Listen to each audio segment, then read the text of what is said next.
TJ Dillashaw is never far away from the headlines in MMA. This time, Dillashaw is being torn apart by the man who just beat him, Aljamain Sterling. So why does Sterling think that the former champion's arrogance was bigger than his ability? And what deal is Jake Paul offering Sterling to lure him to his new United Fighters Association? Stay tuned for all of that, plus more MMA news coming right up. First up, Dillashaw lost because of his arrogance. It's safe to say that coming into UFC 280, Sterling was the favorite, not just at the bookmakers, but also in the favor of the crowd. It was only Dillashaw's second fight back after being suspended for doping with EPO. After he lost a flyweight championship fight to Henry Cejudo, it was revealed that he had been busted in pre- and post-fight drug tests. After more than 2 years sitting in the naughty corner, Dillashaw came back to the bantamweight division and scored a win over Corey Sandhagen in a controversial split decision. That was enough for the UFC to gift him another title shot against Aljamain Sterling, who has been the undisputed, still going strong with an 8-fight win streak. It was going to be a big ask to take down Sterling, and Dillashaw hung on for less than 2 rounds before losing via technical lockout. TJ's shoulder popped out of his socket early in the fight, and he told media that it was an injury that he'd been suffering all throughout his training camp. He actually had surgery on his shoulder during his suspension, and he might need another year off after his clash with Sterling. So why did he take the fight? Sterling thinks that it comes down to Dillashaw's attitude. He thinks that it's a testament to Dillashaw's arrogance to come into a fight thinking that Sterling could be beaten with one arm. But he wasn't done. Sterling said that Dillashaw should have taken it on the chin instead of coming up with excuses for losing. Why didn't Dillashaw think his injury was a big deal? For most of us, fighting with an injury-prone shoulder would be out of the question. But for Dillashaw, he says that it was no big deal. Apparently, one of the biggest fights of his career against his bitter rival was fought with the exact same injury. Dillashaw dislocated his shoulder during a season of The Ultimate Fighter, where he was coaching a team against Cody Garbrandt's team. At the end of the season, the two coaches faced off in a hotly anticipated fight.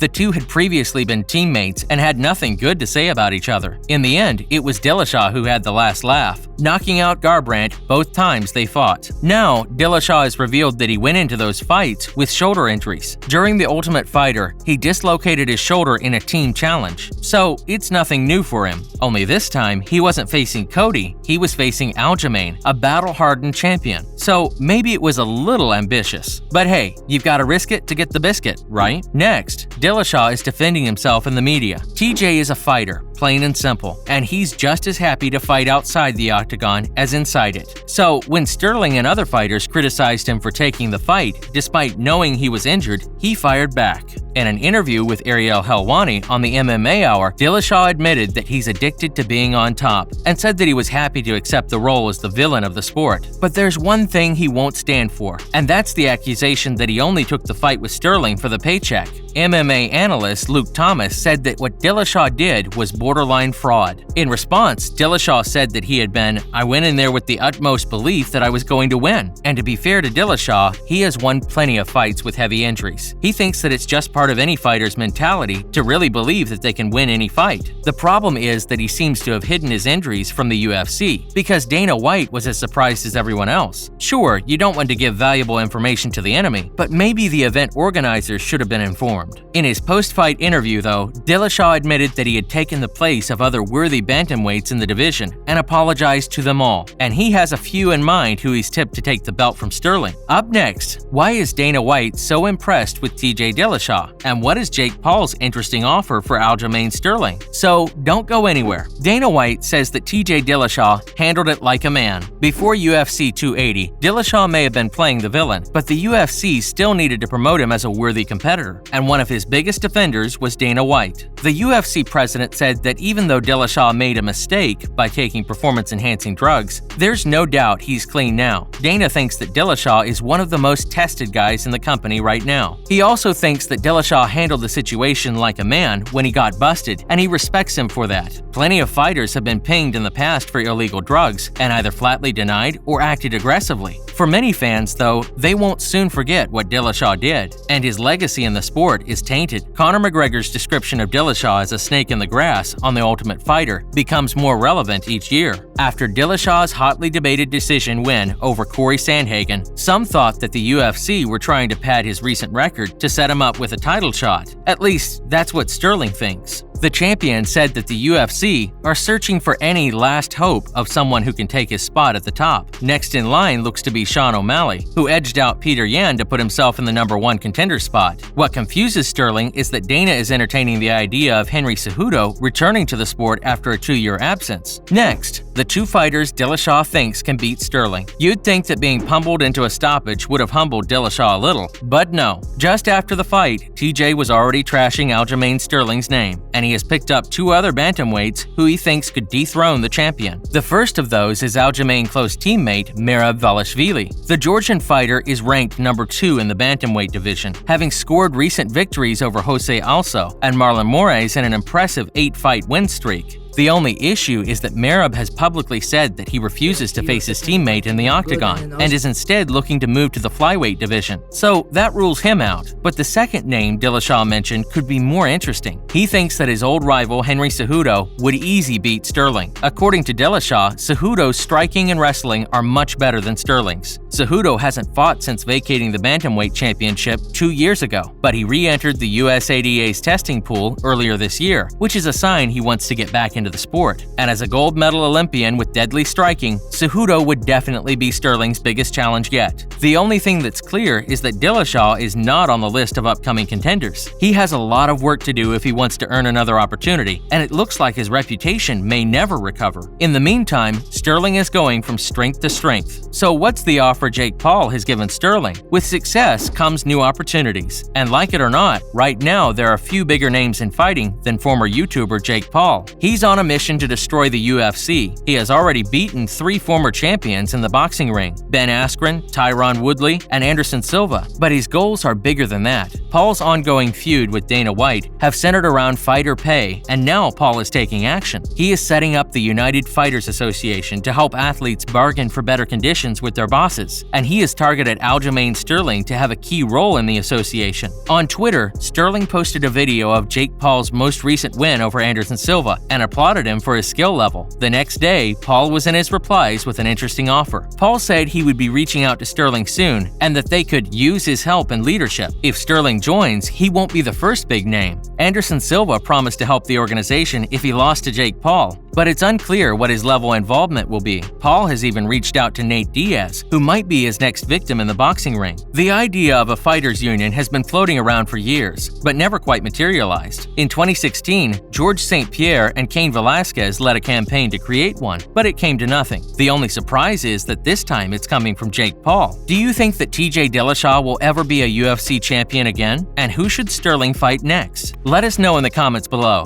Thanks for watching, and we'll see you again in the next one.